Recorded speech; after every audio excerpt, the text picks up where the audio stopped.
Olá! O Indaiá Notícias começa agora e na edição de hoje você vai ver: Indaiatuba registra mais um acidente de trânsito com vítima fatal. Tornados perde para Rio Branco e assume a lanterna da competição. Concerto de música barroca encerra a programação do 23º Maio Musical. Isso e muito mais você assiste agora no Indaiá Notícias.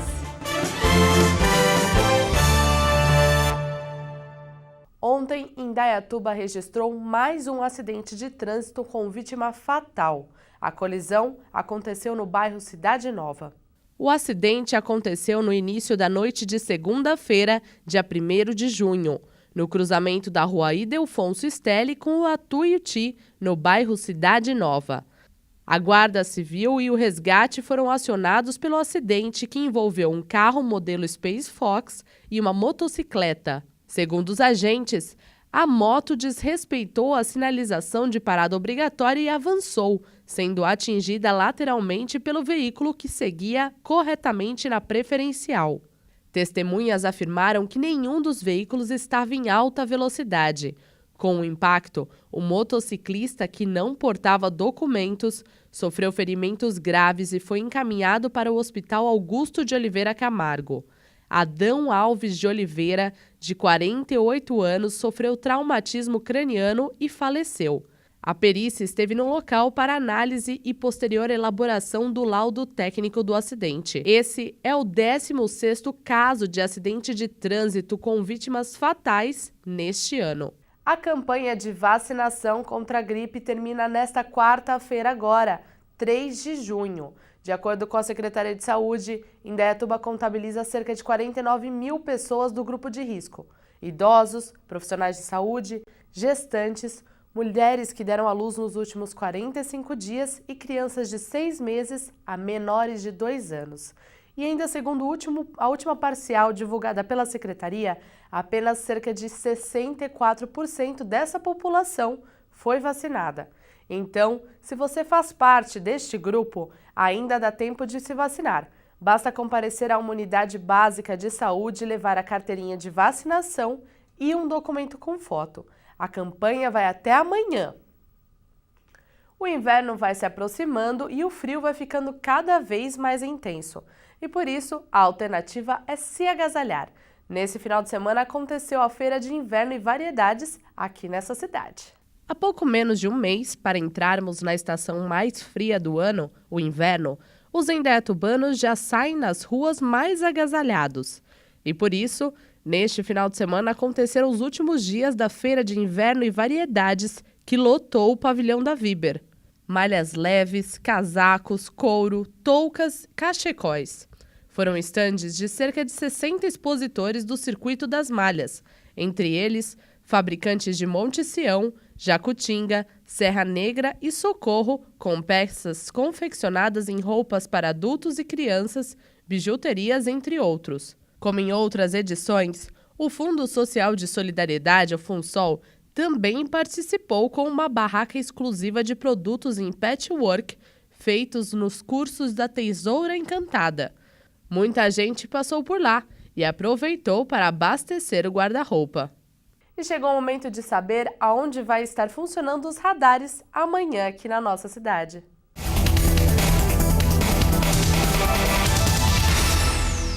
Nesta quarta-feira, os radares estarão na Avenida Engenheiro Fábio Roberto Barnabé, próximo à Prefeitura, e na Avenida Visconde de Indaiatuba, próximo ao Hospital Dia.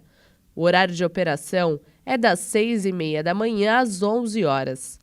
Já das 11h30 às 3h30 da tarde, os radares estarão na Avenida Engenheiro Fábio Roberto Barnabé, cruzamento com a Rua Cristiano Steffen, e na Avenida Visconde de Indaiatuba, próximo ao Ginásio Municipal de Esportes. Das 4 da tarde às 8 da noite, os radares operam na Avenida Engenheiro Fábio Roberto Barnabé, próximo ao Colégio Montreal, e na Avenida Conceição, próximo à Faculdade Anhanguera. E é importante lembrar de não ultrapassar os limites de velocidade nestes e em outros locais, colaborando assim com a segurança no trânsito. E no próximo bloco você confere: Tornados perde para o Rio Branco e assume a lanterna da competição. Mais detalhes depois do intervalo. Até já!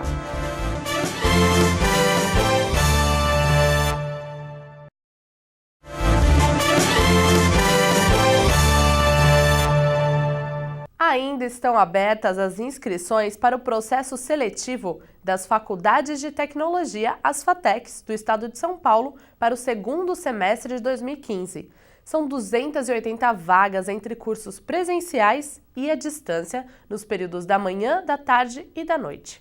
Os cursos são Análise e Desenvolvimento de Sistemas, Comércio Exterior, Gestão Empresarial, Gestão de Serviços, Logística Aeroportuária e Gestão Empresarial. As inscrições podem ser feitas até o dia 9 de junho. Atenção! Tudo pelo site www.vestibularfatec.com.br. É necessário preencher a ficha de inscrição, o questionário socioeconômico e pagar uma taxa no valor de R$ 70. A prova está agendada para o dia 5 de julho. E vamos às notícias do esporte.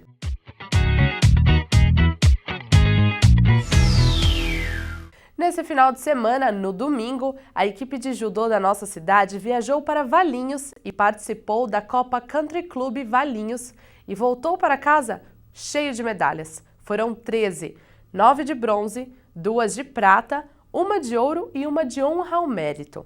Ao todo, 27 atletas representaram Indaiatuba nas disputas em 25 categorias. Na contagem geral, a cidade ficou em 17º lugar entre as 55 academias participantes. Parabéns aos nossos judocas! E nesse sábado, o Tornados recebeu o Rio Branco aqui em Indaiatuba para a 6ª rodada do Campeonato Paulista de Rugby. O jogo foi cheio de garra, mas não foi dessa vez. No último sábado, dia 30, o Tornados e o Rio Branco entraram em campo pela 6ª rodada do Campeonato Paulista de Rugby, sedentos por vitória, já que brigavam para não ficar no final da tabela. Considerado um dos times mais tradicionais do esporte no Brasil, a equipe de rugby do Rio Branco, os Pelicanos, já acumula 4 títulos nacionais e na rodada anterior deste campeonato perdeu para o SPAC por 26-17. Já o Tornados, que perdeu para a Poli por 36-19, mostrou garra durante o jogo ao segurar os avanços em campo do adversário. O jogo foi duro e o placar liderado pelos Pelicanos. O tempo correndo e investidas fortes para os dois lados não faltavam, assim como tries. O Tornados marcou, mas não o suficiente para fazer a vitória ser preta e laranja. Placar final, Rio Branco 45, Tornados 15. Com esse resultado, o Tornados cai de colocação para a 8ª, lanterninha com apenas 4 pontos. Agora, o próximo jogo do time indaiatubano será no dia 13 de junho, quando enfrenta o 5º colocado do campeonato, o Jacareí. E agora a gente confere como vai estar a previsão do tempo para os próximos dias. Na quarta-feira, o dia começa claro. Teremos sol durante todo o período. Não há possibilidade de chuvas e a temperatura varia entre a máxima de 25 graus e a mínima de 14. Já na quinta-feira, o dia continua ensolarado, mas com algumas nuvens no céu. A temperatura esquenta um pouco, máxima de 25 e mínima de 18 graus. E na sexta-feira, o clima melhora ainda mais. Durante todo o dia, tempo ensolarado e poucas nuvens. Não chove e a temperatura prevista será de máxima de 26 graus e mínima de 17. E no próximo bloco você confere. Concerto de música barroca encerra a programação do 23º Maio Musical. Mais detalhes daqui a pouquinho. Fique por aí.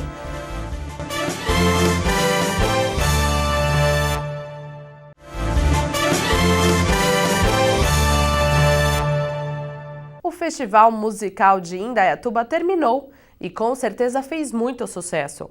O encerramento aconteceu neste domingo com um concerto chave de ouro. A 23ª edição do Maio Musical terminou neste domingo, dia 31, com a última atração, que aconteceu na Igreja Matriz Nossa Senhora da Candelária. O Coral Campinas, Conhecido como Coca, foi o responsável por apresentar um espetáculo com um repertório de músicas do período barroco, renascentismo e colonial brasileiro. O Coral Campinas foi fundado em 1984 e passou por inúmeras mudanças de regência, formação de grupo e repertório ao longo de todos esses anos. O Coca é composto por cerca de 30 coralistas entre 18 e 60 anos e, desde 2003, está sob regência de Rafael Garbuio, também responsável pela direção artística do coral. Durante a apresentação, ele contou fatos relacionados à escolha das obras e sobre os seus compositores. O concerto encerra a programação do festival, que aconteceu durante todo o mês de maio e contou com a participação de milhares de pessoas de Indaiatuba e região, prestigiando atrações locais e nacionais.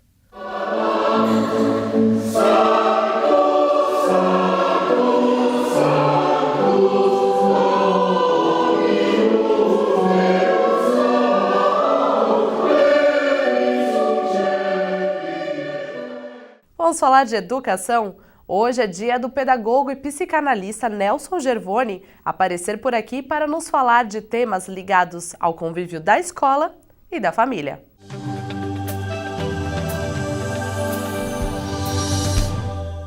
Olá, sou o professor Nelson Gervoni, pedagogo e psicanalista, e estamos aqui para responder perguntas sobre educação e relacionamentos na escola e na família. A Tatiana Cunha nos escreve se referindo à resposta que demos na semana passada sobre jogos de expressão de sentimento. Ela pergunta se os pais podem fazer esse tipo de brincadeira com as crianças ou se somente professores têm esta capacidade e pede uma sugestão de um jogo. Tatiana, eu diria que os pais podem e os professores devem trabalhar com jogos de expressão de sentimentos. Existem vários tipos desses jogos. Um deles é o das gavetas dos sentimentos. Providencie, por exemplo, um mini armário com 4 ou 6 gavetas e coloque etiquetas com nomes de sentimentos. Tenha gavetas com sentimentos tidos como bons, como saudade, alegria, amor, e também com aqueles sentimentos que são tidos como ruins, embora não sejam, raiva, agressividade, inveja. Peça para cada criança escrever ou desenhar anonimamente situações em que tiveram algum desses sentimentos e colocá-los na gaveta, colocar o desenho, enfim, a redaçãozinha numa gaveta. Uma criança de cada vez, e enquanto os demais estão de costas para o armário. Depois, você, professor ou professora, mãe, enfim, leia e comente os sentimentos, explicando às crianças que esses sentimentos são normais e que o importante é sabermos o que fazer com os nossos sentimentos. Leve as crianças a falar sobre aqueles sentimentos lidos e, opcionalmente, você pode oferecer às crianças a oportunidade de identificação dos seus trabalhos. O Edson Soterini é professor de Educação Física no ensino fundamental e me pede para falar sobre os jogos cooperativos. Bem, os jogos cooperativos são aqueles onde os participantes não competem entre eles. A ideia principal dos jogos cooperativos é a união de todos os participantes contra um inimigo comum, que pode ser representado por um personagem do jogo. Geralmente, esses jogos têm um caráter simbólico. Por exemplo, a missão de um grupo de turistas de salvar um tamanduá-bandeira de ser morto por um caçador, por exemplo. Os jogos cooperativos são ideais para as crianças refletirem sobre a importância de coordenar ações em conjunto e respeitarem as regras do grupo. É ideal que, logo depois do jogo, o grupo debata as decisões tomadas e também as jogadas executadas. E você que é pai, mãe ou professor, professora, também pode nos enviar a sua pergunta. Envie e-mail para nelson.gervoni@gmail.com.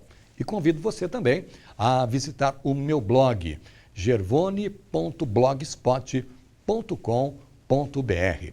Até a próxima! E agora a gente confere quais são as vagas disponíveis no PAT aqui da nossa cidade.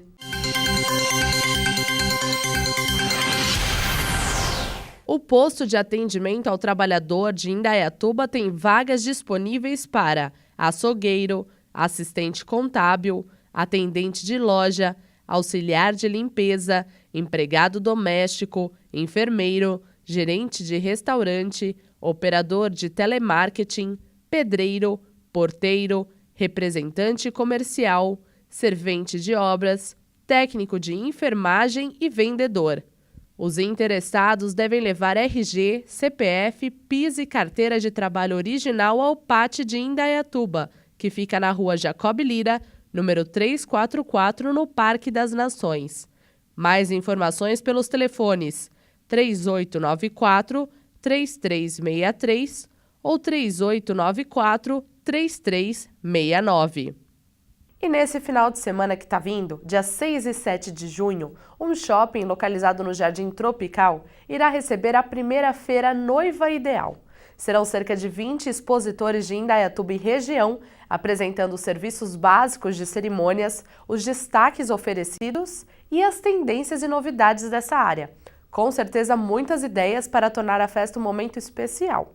O evento, que é gratuito e acontece em um dos corredores do shopping, será sábado, das 10 da manhã até as 10 da noite, e no domingo, dia 7, das 2 horas da tarde até as 8 horas da noite. E o Indaia Notícias fica por aqui. A gente se vê amanhã. Eu espero por você!